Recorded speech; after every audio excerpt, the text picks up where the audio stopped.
Olá, como estão vocês? Hoje vamos terminar os fatores extrínsecos de crescimento microbiano em alimentos. Vamos conversar um pouco sobre a composição gasosa do ambiente, presença e atividade de outros micro-organismos. Nos referindo à composição gasosa do ambiente, temos aí um ambiente que tem a presença de oxigênio, então vai ter preponderância de multiplicação de micro-organismos aeróbicos ou até mesmo os facultativos, e na ausência de oxigênio vai haver crescimento, multiplicação de micro-organismos anaeróbios e facultativos. A partir, desse conhecimento, como é que podemos trabalhar para a conservação dos alimentos? Então, nós podemos provocar a modificação da composição gasosa e, desta forma, fazer com que o alimento desenvolva determinadas características ou até mesmo, dificulte a multiplicação de determinados micro-organismos, fazendo com que esse alimento tenha um período útil maior, para a sua comercialização.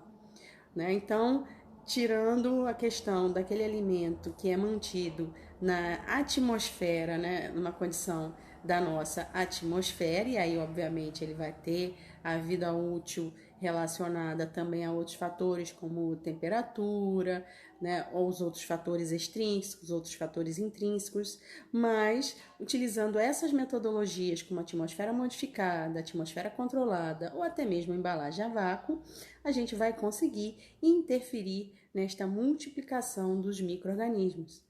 A atmosfera modificada, como o próprio nome diz, é quando se utiliza uma mistura gasosa e ao longo do período de estocagem, essa mistura gasosa ela vai se modificando, com o contato com o alimento. Vão ocorrendo essas alterações e isso vai contribuir com a conservação desse alimento.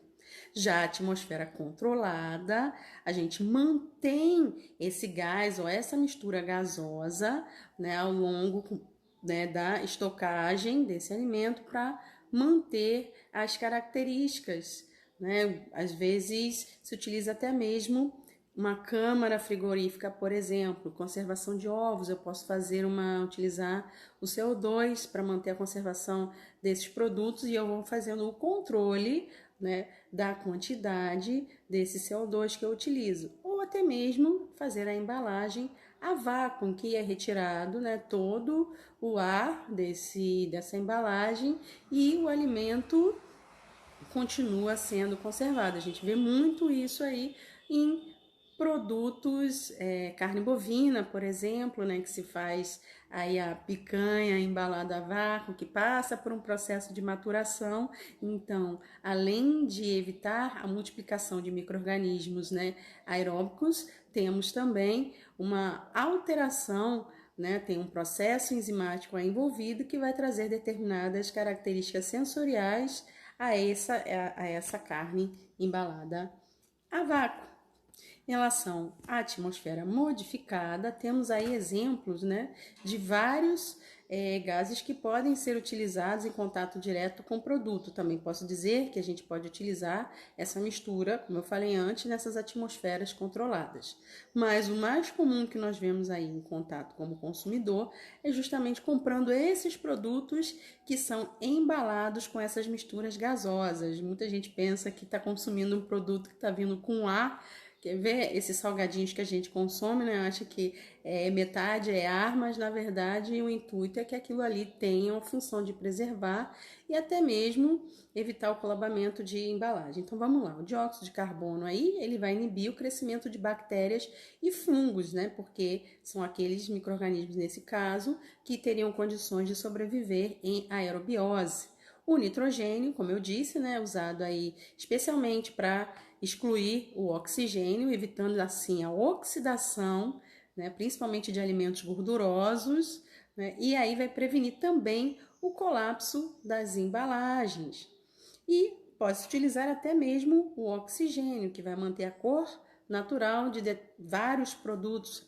Como a gente citou aí a carne, a gente sabe que a utilização do oxigênio a gente vê muito em carne homogeneizada, também conhecido como carne moída, para fazer esse processo e manter essa cor oxigenada da carne. Também, obviamente, vai inibir a multiplicação de micro-organismos anaeróbicos.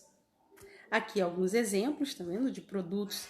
Esses dois aqui em embalagem a vácuo e esse último aqui embalado em atmosfera modificada. A vácuo a gente vai perceber, né, que aí nesse caso tem um colabamento da embalagem, e a atmosfera modificada a gente percebe que tem um espaçamento entre o produto, né, e o restante da embalagem, justamente que aí vai estar contidos, né, os gases que vão interferir nessa vida útil. Então existem, né, diversas linhas de pesquisa tentando identificar as melhores misturas gasosas para conservar diversos tipos de alimentos. Aqui a gente está falando de produtos de origem animal, mas existem muitos produtos prontos que a gente vê por aí que são conservados, por exemplo, utilizando uma atmosfera de 100% de dióxido de carbono.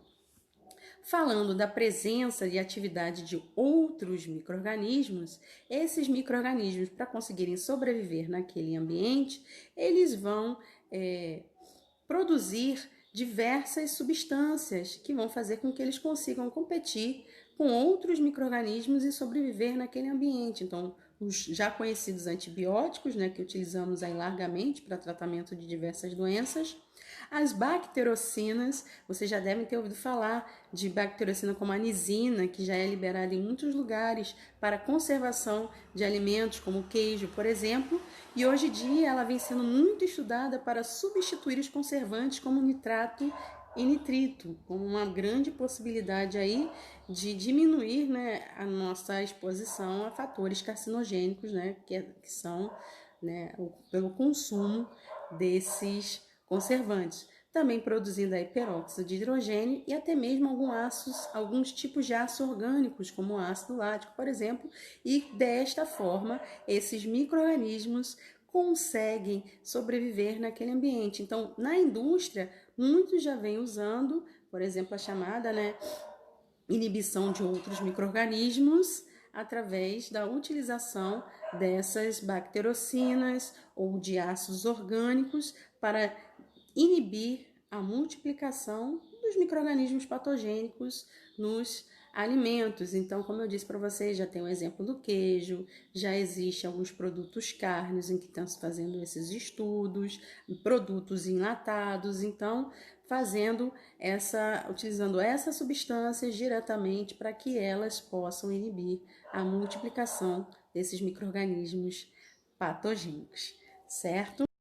Peço para que vocês continuem estudando estes assuntos e aguardo a todos na próxima semana, na qual vamos conversar sobre a teoria das barreiras. Também quero aproveitar para informar a todos que a partir de amanhã vamos fazer uma enquete para saber quais serão os assuntos abordados nos próximos vídeos aqui do nosso canal.